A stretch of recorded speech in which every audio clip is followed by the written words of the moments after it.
അപ്പൊ അമ്മയോട് പറഞ്ഞു അവിടെ നിന്ന് മറ്റേ കേരള റെസിപ്പി ഫുഡൊക്കെ റെഡിയാക്കിക്കോ, ഇവിടെ വരുമ്പോൾ കലക്കാച്ചി പോലെ മറ്റേ അവരിറക്കി പോലത്തെ എന്തെങ്കിലും സ്പെഷ്യൽ വെറൈറ്റി സാധനങ്ങൾ ഇറക്കാന്നല്ല.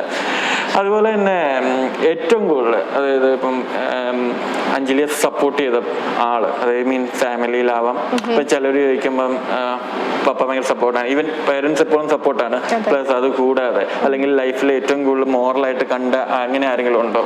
എനിക്ക് ഇഷ്ടംപോലെ ഫ്രണ്ട്സ് ഉണ്ട്. ഓക്കെ. പിന്നെ ഇവിടെ ഉള്ള എന്റെ അടുത്തുള്ള കുറെ ഫ്രണ്ട്സ് ഉണ്ട്. അനുരാഗ് എന്ന് പറഞ്ഞ ഫ്രണ്ട് ഉണ്ട്. അപ്പൊ അവനും ഇതുപോലെ ഇൻവെസ്റ്റ് ചെയ്തിട്ടുണ്ട് ഇതില്. അപ്പോ ഞങ്ങൾ ഇതുപോലെ ഫ്രണ്ട്സ് ആയിട്ട് ഡിസ്കസ് ചെയ്തപ്പോ അതേ ഒരു ഇന്റൻഷൻ ഉള്ള ആളുകളെ കണ്ടുപിടിക്കാൻ എനിക്ക് പറ്റി. അപ്പൊ അതുകൊണ്ട് തന്നെ അങ്ങോട്ടും ഇങ്ങോട്ടും എന്തെങ്കിലും പ്രശ്നം ഉണ്ടെങ്കിലും ഞങ്ങൾ സപ്പോർട്ട് ചെയ്ത് മുന്നോട്ട് പോകുന്നുണ്ട്. ഫ്രീ ടൈംസ് അതോ ആഴ്ചയിൽ 7 days ഇവിടെ തന്നെ വർക്ക് ചെയ്യണോ? അതോ ഇല്ല, അങ്ങനെയല്ല. ഇവര് നമ്മൾക്ക് ഒരു എക്സ്പെക്ടഡ് അവേഴ്സ് പറഞ്ഞിട്ടുണ്ട്, അത്ര അവേഴ്സ് ഇവിടെ വർക്ക് ചെയ്യാം. സാലറി ബേസ്ഡ് ആണ്. സോ സാലറി ഉണ്ട്, പ്ലസ് പ്രോഫിറ്റ് ഉണ്ട്. ഓക്കെ, കൊള്ളാം. അപ്പൊ അതുപോലെ തന്നെ അഞ്ജലി, ഇപ്പം എനിക്ക് തോന്നുന്നു ഒരുപാട് കുട്ടികൾ, മീൻസ് പെൺകുട്ടികളാണെങ്കിലും ഇതുപോലെ സ്വപ്നങ്ങളൊക്കെ ആയിട്ട് കാനഡയ്ക്കെന്നല്ല പല രാജ്യങ്ങളിലും ഈവൻ നാട്ടിലാണെങ്കിലും ഒരുപാട് പേരുണ്ട്, സ്വപ്നം കാണാത്ത മനുഷ്യരില്ലല്ലോ. സോ അങ്ങനെയുള്ള കുട്ടികളോട് ഇത് ഇവിടെ വന്ന് സക്സസ് ആയി, ഐ മീൻ സ്റ്റാർട്ട് ചെയ്യാന്ന് പറയുന്നതിന്റെ ഒരു സക്സസ് ആണ്. സോ അങ്ങനെ സക്സസ് ആയ അഞ്ജലിക്ക് അവരോട് എന്താണ് പറയാനുള്ളത്? മനസ്സിലൊരു ആഗ്രഹം ഉണ്ടെങ്കിൽ റിസ്ക് എടുത്ത് മുന്നോട്ട് പോവുക, ഉറപ്പായിട്ടും നടക്കും. നമ്മുടെ വിൽ പവറിലാണ് കാര്യങ്ങളെല്ലാം ഇരിക്കുന്നത്.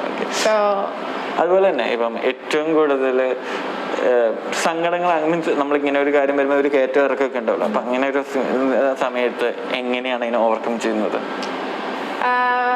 ഇപ്പോൾ നമ്മുടെ സ്റ്റോറിൽ എന്തെങ്കിലും ഇഷ്യൂസ് ഒക്കെ ആണെങ്കിൽ നമ്മുടെ അടുത്ത് കൂടെയുള്ള പാർട്ട്നേഴ്സൊക്കെ വന്നിട്ട് എന്തെങ്കിലും പ്രോബ്ലംസ് പറഞ്ഞു തന്നാൽ ഫസ്റ്റ് ഒരു വിഷമം ഉണ്ടാവും, ശരിയാണ്. പക്ഷെ ചിന്തിക്കുക, നമ്മൾ ഇമ്പ്രൂവ് ചെയ്യാൻ വേണ്ടിയിട്ടാണ് അവരത് പറയുന്നത്.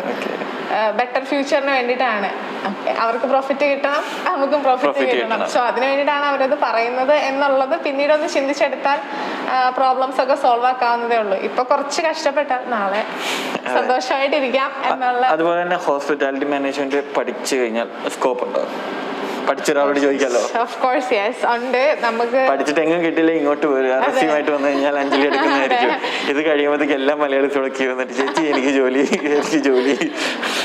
ഇവിടെ ശരിക്കും എല്ലാത്തിനും സപ്പോർട്ടായിട്ടുള്ള ഒരു സ്റ്റോറാണ്.